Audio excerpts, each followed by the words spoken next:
Isang bagong simula at panibagong yugto ng buhay estudyante. Ngayong araw, opisyal nang nagsimula ang academic year 2026-2027. Sa unang araw ng klase, masasaksihan natin ang nag-aalab na determinasyon ng mga mag-aaral.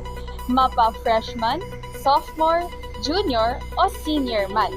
Patuloy ang laban para sa pangarap. Kaya naman upang silipin ang sitwasyon, narito si Pam Martinez kasama ang mga bagong mukha ng universidad. Maraming salamat, Paula.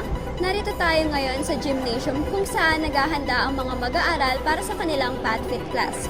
Kasama ko ngayon ang mga freshmen. Maaari ko po bang malaman ang inyong pangalan at pangkat kung saan kayo nababahagi? Ako po si Althea Nicole O. Lucena at nababahagi po ko sa pangkat 1B. Ako po si Axel Yoch Dilian Tolentino and nabibilang po ako sa pangkat 1B. Ayan. Bilang isang freshman, ano ang iyong nararamdaman na ngayon ay isa ka ng kolehiyo at ano ang mga inaabangan mo dito sa URS Taytay?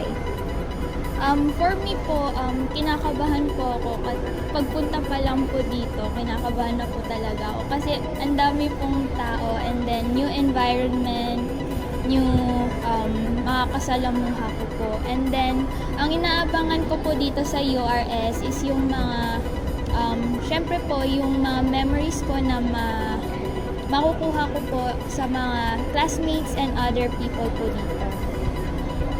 And ako din po, gaya ng sinabi niya, pagpunta pa lang po dito, kinakabahan na rin po talaga ako. Kasi bagong adjustments na naman po yung gagawin and syempre may konting pressure din po akong nararamdaman dahil nga college na ako. And syempre marami-rami rin akong kakaharapin sa mga darating na taon or araw, linggo, ganyan. And ang nilook forward ko naman dito sa campus ay yung mga organizations na pwedeng masalihan at yung mga taong maaari kong makasalamuhan. Ayun na. Maraming salamat at welcome sa URS Taytay. Ngunit hindi lamang mga bagong mukha ang ating makikita sa ngayong araw. Nagbabalik rin ang mga sophomores na handa ng sumubok sa mas mabibigat na responsibilidad. Narito si Abby para sa isang panayam.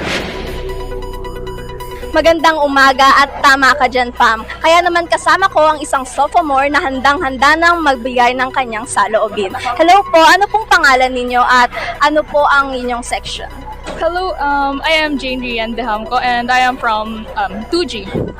So bilang estudyante po, ramdam po natin ang hirap ng paggising ng maaga. Kaya naman po ang katanungan ko para sa inyo ay ano pong paghahanda ang ginawa nyo ngayong araw at ano pang paghahanda ang gagawin nyo sa mga susunod na araw since meron tayong clinical duties, meron tayong cupping and pinning ceremony at meron tayong iba't iba pang course na kukunin. First of all, syempre nagising ako ng maaga ngayon and syempre prefer ko na din yung self ko since na-shuffle ko yung sections namin. Syempre inaayos ko talaga sarili ko like kung paano ako makipag-communicate sa ibang tao. And also, sa pagdating naman sa upcoming clinical duties namin and cupping and pinning, syempre nag-prepare ako ng money ganon for para sa mga gamit na kailangan namin for our duty. And also para din sa susuotin namin for cupping and pinning. Wow naman, yan ang dedikasyon ng isang giant. Kaya naman tignan natin ang kalagayan ng ating mga juniors. Ipinapasa ko ang camera kay Sarah. Maraming salamat, Abby. At nandito naman ako ngayon sa second floor ng URS Taytay. At sa aking pag-ikot, nakilala natin ang ilan sa mga estudyanteng nasa huling kalahati na ng karera sa kolehiyo. Ang mga juniors. Maaari ko po bang malaman ang mga pangalan po? Ako si Kay. Ako po si Fimay. Crisel po. Sophia po. Ayan. Bilang isang junior po, ano po kaya sa campus po ang paborito niyo pong tambayan at bakit po? Library. Yung sa akin, yung library. Kasi every break time, pumupunta kami sa library para mag-review. And tahimik po kasi doon, kaya perfect po siya for review. Ganon din po, same lang po kasi lagi kami magkasama, library po. For me naman yung court, since marami kami ng circles po, mas maano kasi kami doon din kami kumakain. Sa akin po is yung sa nursing bench po kasi sariwa po yung hangin galing po sa puno. Parang mas nakaka-refresh po yun ng mga Maraming salamat po sa inyo at syempre hindi magpapahuli ang mga tinaguriang veterano ng ating university. Upang pakinggan ang kanilang mga saloobin, puntahan naman natin ngayon si Sal. Maraming salamat, Sarah. Kasama ko naman ngayon ang isang mag-aaral na nasa kanyang ika-4 na taon at papalipit na sa linya ng pagtatapos. O mas kilala natin bilang isang senior. Hello po, ano po ang name and program niya? Ano po, Kyle Alexis Santiago, 4th year BS Ed English. So, kumusta naman po ang ating summer break? Nakapag-break naman po ba tayo? Yeah, okay naman, nakapag-work gano'n para may konting para makabili ng mga kailangan para sa school. Gano'n. So, bilang isang senior po na dumaan at dadaan pa sa mga struggles and trials ng kolehiyo, ano po yung mga habits and attitude ang maipapayo o maipapasa nyo sa inyong mga juniors or even sa ating freshies and sophomores?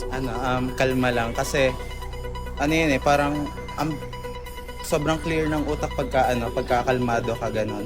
Lalo na pag sa mga recitation ganyan, pati sa mga exam, kahit nga hindi ka mag-review, basta kalmado yung utak mo, may masasagot kayo, hindi ka mabablanko.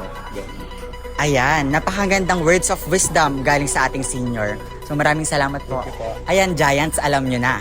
Muli, ako si Samuel Shoson, nag-uulat. Maraming salamat, Sal.